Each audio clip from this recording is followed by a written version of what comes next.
fight for the cause of the employees and fight for the cause of people. हम विपक्ष के होने के नाते ये हमारी नैतिक जिम्मेवारी है कि हम जनता की और कर्मचारियों की लड़ाई को निर्णायक मोड़ तक लड़ें और टीचर्स की एम्प्लॉइज यानी टीचर्स भी बाकी लोगों के साथ भी जो ऑर्डर इंप्लीमेंट होता है। अब शांति प्रिय ढंग से हम अपनी वॉइस को रख रहे हैं। On the pretext of corona वैसे इनके मिनिस्टर्स हर जगह जनसभाएं भी कर रहे हैं और रैलियां भी कर रहे हैं और तो और प्रदर्शन भी कर रहे हैं। उन सब के लिए इनको छूट है, लेकिन ये जब बात आती है भारतीय जनता पार्टी की तो उसको रोकने का प्रयास होता है। संजय बंडी ने उस दिन शांतिप्रिय ढंग से धरना देने का तय किया। इन्होंने कोरोना जियो रूल्स दिखाए। इस बात को ध्यान में रखते हुए संजय बंडी ने अपने एमपी वाले कार्यालय में रात का जागरण रखा और जागरण शांतिप्रिय ढंग से रखा और पुलिस ने पहले वहां एम्प्लॉइज को, टीचर्स को आने से रोका, अरेस्टिंग की और संजय बंडी जी के यहां उनके ऑफिस में जाकर गैस कटर से लेकर के स्टील के रॉड्स को और कोलैप्सिबल डोर्स को और बाकी दरवाजों को काटा। काटने के बाद अंदर घुसने के बाद अश्रु गैस अंदर डाला, पहले वाटर कैनन चलाया और फिर संजय बंडी को मैन हैंडल करते हुए और कार्यकर्ताओं पर लाठीचार्ज करते हुए संजय बंडी को अरेस्ट किया। ये अनडेमोक्रेटिक नॉर्म्स का जीता जागता तस्वीर है। I am ashamed to say that we are in 21st century. Rule of law में एक ऑटोक्रेटिक केसीआर किस तरीके से बिहेव कर रहे हैं यह भी हमको ध्यान में रखना चाहिए। और मेरा ये चार्ज भी है कि केसीआर बौखला गए हैं। केसीआर ने अपना आपा खो लिया। He has lost his mental balance.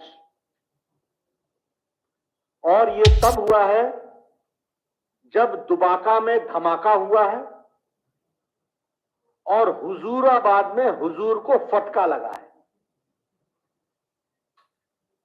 इसने इनका मेंटल बैलेंस खो दिया है। He has lost his sense of proportion, the way he is behaving. अभी मैं डेमोक्रेसी की बात कर रहा हूं। आपके यहां धरना चौक पर धरना देना बंद हो गया by government orders and High Court had to intervene. And first to take the opportunity was KCR himself as Chief Minister sitting on dharna. क्या ये कैसा प्रदेश है? किस टाइप के नॉर्म्स को लेकर के लोग काम कर रहे हैं? तो यह प्रश्न इसको जनता तक पहुंचाना हमारी जिम्मेवारी है। उसको हम बिल्कुल पहुंचाएंगे, उसको हम करेंगे। ये हाई हेडेडनेस और ये हाई हैंडेड जो एटीट्यूड है, इसको हम इसके खिलाफ हम लड़ाई लड़ेंगे, ये हम कहना चाहते हैं। जहां तक करप्शन का सवाल है, मैंने 2 साल पहले भी आकर के कहा था कि this state is proving to be one of the most corrupt states and all under the direction of chief minister. मैंने पहले भी कालेश्वरम के बारे में बातचीत की थी। Kaleshwaram has become an ATM for KCR. हमारे हिंदी में कहते हैं कि ये दूध देने वाली गाय हो गई है। The original project was of 36,000 crores. Now the project is 1,20,000 crores. And the water has reached only his farmhouse and to none others. This is the situation. If I talk about Palamuru Rangareddy, inauguration हो गया, पैसे लग गए, एक drop water नहीं पहुंचा है। This is the situation. Mission Bhagirathi पैसा लग चुका है, एक ड्रॉप वाटर नहीं पहुंचा है।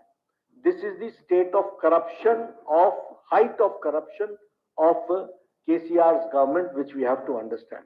मैं बहुत से उदाहरण दे सकता हूँ, but this is the most corrupt state, and he is one of the most corrupt administrator, chief minister who is working. That is what I would like to say.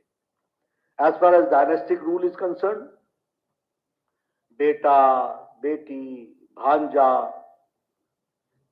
अभी पोता तैयार नहीं है, लेकिन हर एक तरीके से it's a family rule, it's a dynastic rule, and it is a question on democracy. एक प्रजातंत्र पर एक प्रश्न है, और हम यह लड़ाई जनता को नीचे तक लड़ेंगे, ये हम आपको बताना चाहते हैं. जहां तक हमारी लड़ाई है, मैंने पहले भी कहा था, केसीआर साहब का जिस तरीके से उन्होंने संजय बंडी को अरेस्ट किया है, विनाश काले विपरीत बुद्धि, एंड दिस इज धर्म युद्धम. हम ये धर्म की लड़ाई लड़ेंगे और प्रजातांत्रिक तरीके से लड़ेंगे.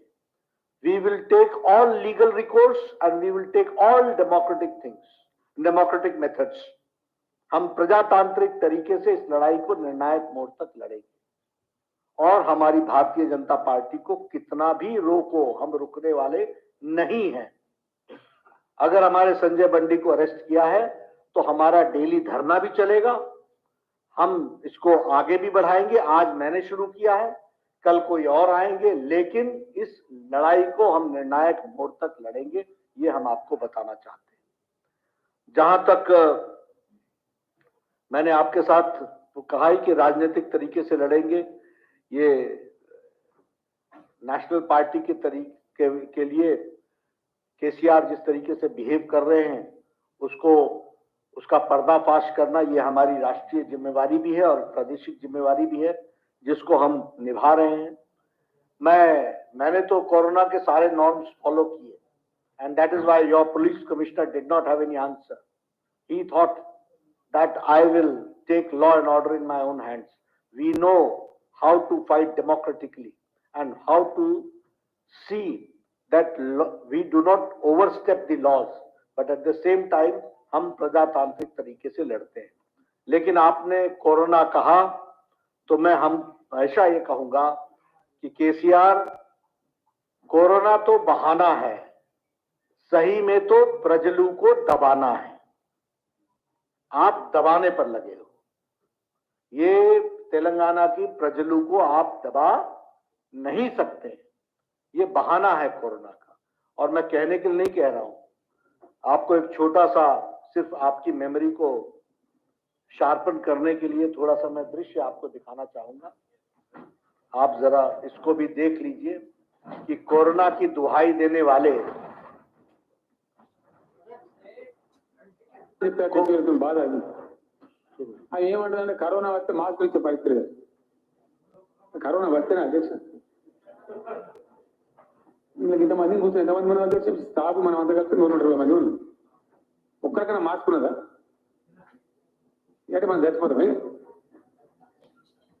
మరి ఏ ఒక్క ఆరోగ్య మంత్రి గారు వచ్చిన దేవుడి వల్ల వారికి కూడా మాస్క్ లేదు. మరి డాక్టర్లు ఎందుకంటే అందరికన్నా ముందు ఆయనకే కట్టాలి ఉంటే అవసరం ఉంటే. ఇంతమంది లేనటువంటి మాస్క్ పట్టుకుంది. ఈ మాస్క్ ఎందుకు అవసరం? అసలు కరోనా మన రాష్ట్రంలో రాలేదు అధ్యక్ష. అది మన రాష్ట్రంలో పుట్టిన జబ్బు కాదు, ఎక్కడో చైనా దేశాలు పుట్టాలి పెట్టింది. అయితే ప్రయాణాలు చేస్తారు కాబట్టి, ఇప్పుడు విమానాలు ఎక్కువైనాయి కాబట్టి, ఓడలు ఎక్కువైనాయి కాబట్టి, చేస్తారు కాబట్టి ఆడికెళ్ళి ఏమైనా వచ్చేది ఉంది. ఆడికెళ్ళి కాదు, ఆడికెళ్ళి పోయి ఇంకొక ఆడికెళ్ళి ఏమైనా వస్తే దాంతోనే అన్నం ఇన్నో వస్తూ ఉంది దేశంలో. అది ఇంత పెద్ద 130 కోట్ల మంది భారతదేశం ఇప్పటి వరకు వచ్చింది. 30-35 మందికే, ఎంతమంది? 31 మందికి వచ్చింది ఇంత పెద్ద దేశంలో. అలా ఒక్కడో సన్యాసి దరిద్రుడు మన దగ్గర ఎత్తుకోలేదు. ఆడు కూడా డైరెక్ట్ మన దగ్గర రాలే.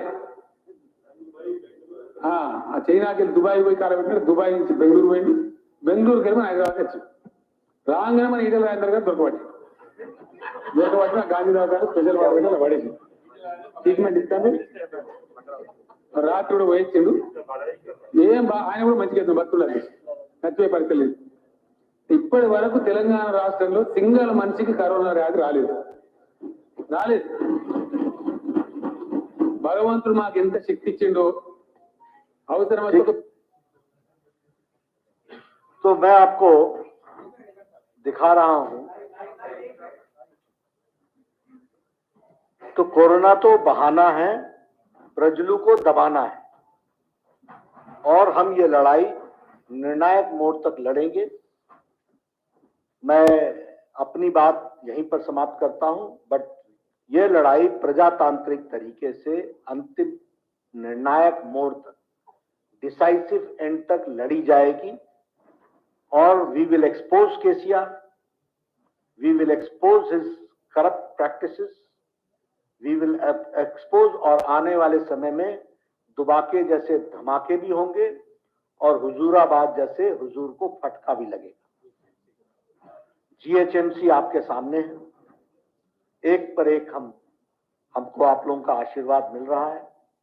Bharatiya Janata party is an ideological based party with a mission and we will go ahead with our mission. That is what I have to say. मैंने मित्रों अपनी बात यहीं समाप्त की है। मैं वहां जनसभा में नॉर्म्स को तोड़ना नहीं चाहता था, इसलिए मैंने वहां भाषण नहीं, which I had promised to Mr. the Joint Secretary Mr. Karthike, लेकिन Joint Commissioner, मैं अपनी बात यहीं समाप्त करता हूं और आप सब